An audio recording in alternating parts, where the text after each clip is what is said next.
Today, we become legends.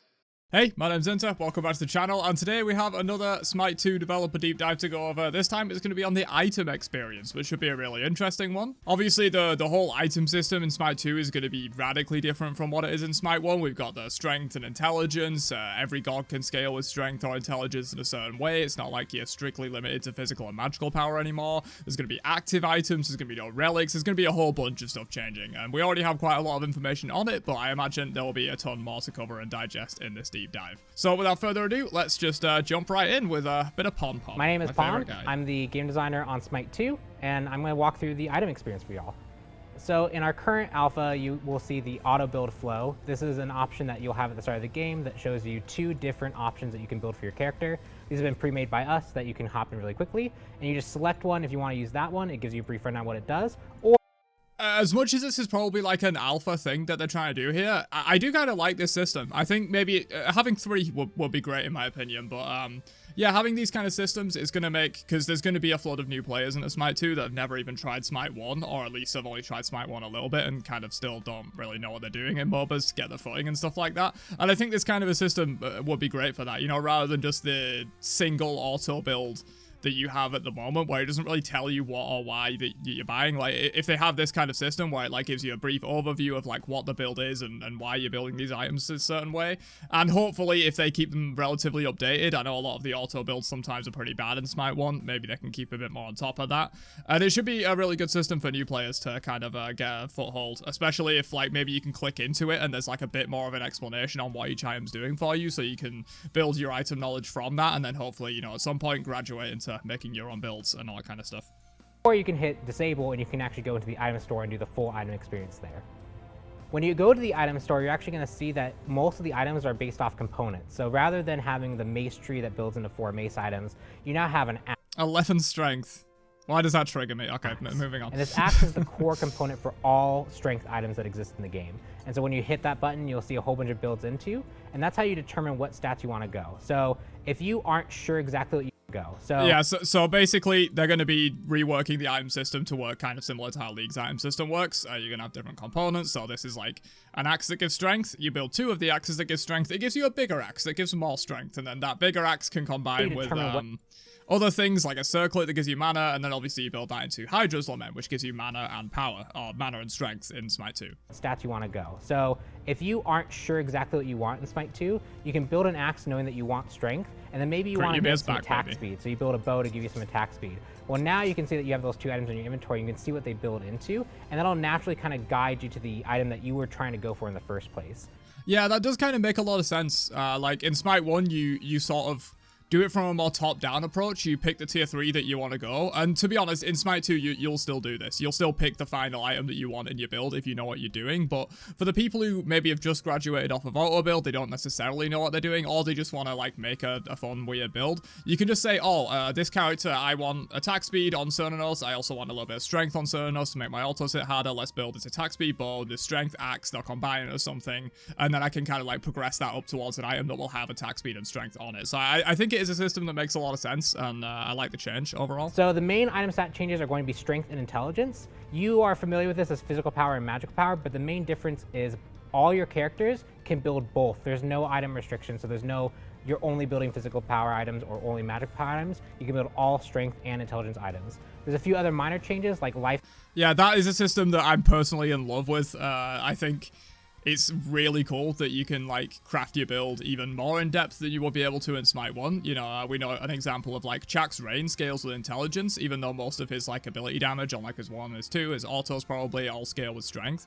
And so if you really want to, you could opt into either a hybrid item, because there are some items that have like strength and intelligence on them, or you could even opt for like a full intelligence cooldown item and like focus more on your heal as Chak. And I think that's a really cool system. I think it's going to make builds so much more fluid, dynamic, interesting. I'm definitely looking forward to theory crafting a lot of builds on Smite 2. I think especially the early days of the game, before maybe we have an established pro scene, before we have like all this stuff in terms of meta builds and all that kind of stuff, it will get solved at some point, but I think in that interim, that's when I'm going to have the most fun with the game. You know, being able to craft my own builds, being able to build anything on anyone. Obviously, I'm going to be building Deathbringer Crit Unit day one. That's not even a question at this point, but yeah, being able to experiment with those different kind of builds and who wants more strength, who wants more intelligence. Do I want to throw in a little bit of strength on my mage builds maybe because it scales with a certain thing? They're also changing seemingly a lot of like stuff. So like, for example, stun duration might scale with strength or might scale with intelligence, or maybe they might even allow you to scale it with like max health or something. I think that would be quite cool, having some abilities that can scale on max health. But yeah, it's not just necessarily damage. It seems like you will be able to like adjust stun duration and maybe like the movement speed that a certain ability gives. That might scale with intelligence. So I think it's gonna be a really interesting system, and I'm looking forward to breaking it wide open for you Skill guys. is now a global stat that affects everything, as well as CDR is now CDR again, but it's not a percentage. It actually modifies your cooldown exponentially as it gets higher and higher. Oh, interesting. So they've reworked the cooldown system as well. I might be wrong on this. League players correct me, but I think this is how it works in League. You know, instead of like in Smite where you'll build 10% cooldown, reduces your cooldown by 10%, it's going to be some kind of flat value. There'll be a calculation behind it. I'm sure Flareboot will come out with a word of thought too. Very much looking forward to that, to dive into the mechanics of the game. I'm sure there'll be a formula behind it, but yeah, the more cooldown you build, it exponentially lowers your cooldowns even more. So if you really want to stack cooldown in a build, you'll suffer in some other areas, most likely. That's always how builds work. You know, it's opportunity cost. You know, if you want something, you're going to lose out on something else. But you could like really hardcore stack your cooldown and like get Hebo 1 levels of cooldown on like regular abilities or something. Not entirely sure how that's going to work with the formula and stuff, but that sounds really interesting. Relics aren't a thing in Smite 2 anymore. Instead, you start with Purification Beads as a default choice, as well as a ward active. Oh my god, Beads is on 300-second cooldown. Yo. Yeah, so you start with Beads and a ward, basically in place of where your Relic slots will be in Smite 1, and Relics are completely gone. We have active items, which I'm sure they'll get into in a second, but yeah. Everyone has Beads, everyone has wards from the start of the game. Obviously, we had Vision Shard for a long time in Smite where everyone had wards, but we've never had a situation where everyone has Beads, and I think with the removal of the Relics, giving everyone Beads makes a ton of sense. Especially for tanks, you know, squishies, you're just gonna have beads. You're buying beads anyway. But yeah, especially for tanks, being able to have beads for free on tanks, I think is gonna be very should hopefully help a little bit with some of the issues in Smite 1, where if you get like CC for 1.5 seconds, you instantly die as a tank because you don't have that immunity. So I think it's a really good change. There's a ward active that you can use, and to replace relics, we're actually bringing in actives as a choice. So you have 6 item slots, and all 6 of those items could be active items. They actually have keybinds dedicated to them, so you can use them whenever you want. So you can think of this as a way to activate your passive effects without having to have it be some conditional trigger. There's a lot of different active. Yeah, and I know I'm gushing a lot about Smite 2, but I think a lot of these changes are insanely positive. I'm very excited for them. The active item system, I've seen some people complaining about it, and I do understand that, like, it could be a console issue, potentially. They haven't really talked too much about, like, how the binds are going to work on console, but, like, I mean, I've got a pad here that I used to play Tekken. Like, you don't have a whole lot of binds on this. You know, if you're using like WASD movement and then you're using your abilities on these. I don't play Smite on control. I don't even know how it works. But say you're just using these and then like, I guess you've got shoulder buttons. You can maybe press the stick in, but that will feel a little bit weird. So I'm not entirely sure how it's going to work in terms of playing the game on controller. It could be a little bit clunky. That's the one thing I'm worried about. But the whole idea of having active items in the game, I think is genuinely an amazing change. It gives you more control over when you want to activate certain things. There are a lot of passives in Smite that like they activate and you don't really get value. They don't really activate in like the best situation that they could be activated in, and it raises the skill ceiling of the game, being able to have these active items where you can use them whenever you want. Effects that you can bring to your team, such as there's a mushroom that you can place on the ground that heals your whole team. There's an dude, that is something that I'm a little bit scared of, this mushroom right here. Like they've shown this, I think they showed it in a screenshot from like one of the previous dev deep dives or one of the showcases or something like that. This is a little bit scary, dude, because you could buy one of these on every single teammate. And then you've got like basically the hell problem from Smite 1 like all over again. Like everyone backs up, you all place down your mushroom right in the same area, you all heal back to full health. I think could cause problems, but we'll see. It's obviously very early in the development build. This item could literally not be in the game when it launches, who knows. That heals your whole team. There's an item that knocks people away, and there's even one that actually stasises the whole team, friendly and enemy, that actually can really shift a team fight. Oh my god, that's crazy. So it literally just stasises everyone in that area. So you can't be damaged, I assume is what that means. You can't act, you can't do anything. Oh, dude, that's going to be OP, right? Like, if you just go in stasis, like, even yourself, who cares? And, like, 4 of the enemies, and there's just one enemy left that isn't in stasis, your whole team just dives on them. That's going to be insane, dude. That's going to be an auto buy on tank, surely. Like, you just blink initiate with a shackle and then drop this on people. It seemed like it had a long activation time, but if you have some kind of CC that can keep them in that activation, you know, if you shackle them, or maybe you place it down first and then you shackle them, keep them in it, dude, that's going to be crazy. So these are really, really powerful effects but we've tuned them such that they aren't super stat efficient. So if you want to go a more passive route, or if you want to go a more stat stick route, you want to focus on just making your character as strong as possible, you can still go those item builds. The choice is yours there. And that lets... Yeah, so it makes sense to understat these items if they have a powerful effect on them. That's kind of how it works in Smite 1 already. You know, a lot of the items with the very powerful passives are a little bit understated. But I hope they do go a little further with it in Smite 1. I think there should be some items that are like, you are really sacrificing on the stats, but getting a really powerful passive or active effect. I think that makes build choices a lot more interesting. So you choose kind of your own level of active usage that you want to be using. So we're not expecting everyone to have super high APM and execute a whole bunch of keybinds to be successful in Smite 2, but there are extra... Okay, 1 second.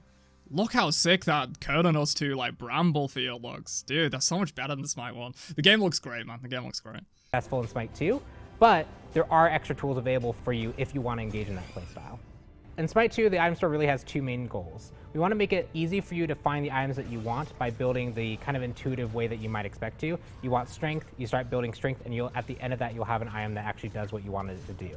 Outside of that, we also want to make sure that characters have the way of showing their depth of different playstyles and giving a lot of control to the player about how they want to build that character through both whether they choose strength, whether they choose int, whether they choose hybrid, whether they get supporting stats versus defensive stats, or if they want to go a whole active playstyle that has a whole bunch of active effects that can really round out weaknesses in their team.